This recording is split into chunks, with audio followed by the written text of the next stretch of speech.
যারা নতুন জ্যোতিষশাস্ত্র নিয়ে পড়াশোনা করছেন তাদের উদ্দেশ্যে বলি, আপনারা যখন প্রেডিকশান করবেন বা জন্মকুণ্ডলী দেখে বিচার করবেন, তখন এই পঞ্জিকা সম্বন্ধে ধারণা না থাকলে অনেক সমস্যায় পড়বেন।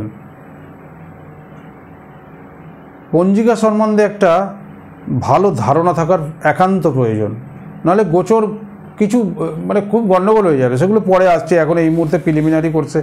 দেখুন, এই ক্যামেরাটা আমি বাঁ হাতে যেহেতু মোবাইলটা ধরে ধরে বলছি এবং মোবাইলের ভেতর দিয়ে দেখছি, সেই জন্য একটু প্রবলেম হচ্ছে, একটু মাঝে মাঝে হেজি হয়ে যাচ্ছে, আপ ডাউন হচ্ছে, তো ওই জন্য। এবার দেখুন, সূর্য উদয় সূর্য অস্তর পরের লেখা আছে চন্দ্র, এটা চ মানে চন্দ্র, অ মানে অস্ত্র, দি মানে দিনের বেলা, ঘ মানে তার টাইম। সকাল 8টা 2 মিনিটে চন্দ্র অ মানে অস্ত্র যাচ্ছে, চন্দ্র অস্ত যাচ্ছে দিনের বেলা। চন্দ্র উদয় হচ্ছে রাত্রিবেলা।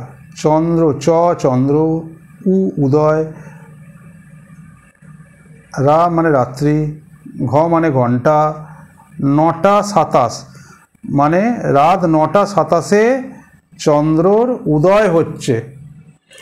আগের লাইনটা দেখুন, সূর্য উদয় সূর্যাস্ত, তারপরে দেখুন চন্দ্র অস্ত্র চন্দ্র উদয়। এইটা যে বইটা রেকমেন্ড করলাম, এই যে পঞ্জিকা থেকে ভাগ্যবিচার, মূল থেকে প্রতিকার, এই বইটার 22 নম্বর পাতায় 6 নম্বর পয়েন্টে পরিষ্কারভাবে লেখা আছে, আপনারা দেখে নেবেন। খালি বইটা সামনে খুলে ভিডিওগুলো দেখুন, পুরো কনসেপ্ট ক্লিয়ার, একদম কংক্রিট কনসেপ্ট তৈরি হয়ে যাবে। জ্যোতিষশাস্ত্র সম্বন্ধে পিছন দিকে আর তাকাতে হবে না, কোনো চিন্তা নেই। একটু ভালো করে খালি আপনাদের মাইনরলি বইগুলোকে ফলো করতে হবে আর ভিডিওগুলোকে দেখবেন। যতদিন পারবো আপনাদের ভিডিও দেওয়ার চেষ্টা করব। আপনারা অনেক দিন ধরে অনুরোধ করছেন এইটা ভিডিওগুলো দেওয়ার জন্য। যাই হোক, সবাই এসে পৌঁছাতে পারছেন না বা আমিও সময় দিতে পারছি না, সেই জন্য অনেকটা লেটে এলাম। এগুলো একটু বলে দিচ্ছি, বইটা দেখলে কনসেপ্টটা ক্লিয়ার হয়ে যাবে। একবার বুঝে গেলে আর কোনোদিন কোনো চিন্তা হবে না। ওকে, এর পরের ভিডিওতে দেখুন এই যে এইগুলো কি, এই যে সংখ্যাগুলো, এই 4টে করে সংখ্যা দেওয়া আছে, 3টে করে, এইটা বলছি। নমস্কার, সপরিবারে ভালো থাকবেন।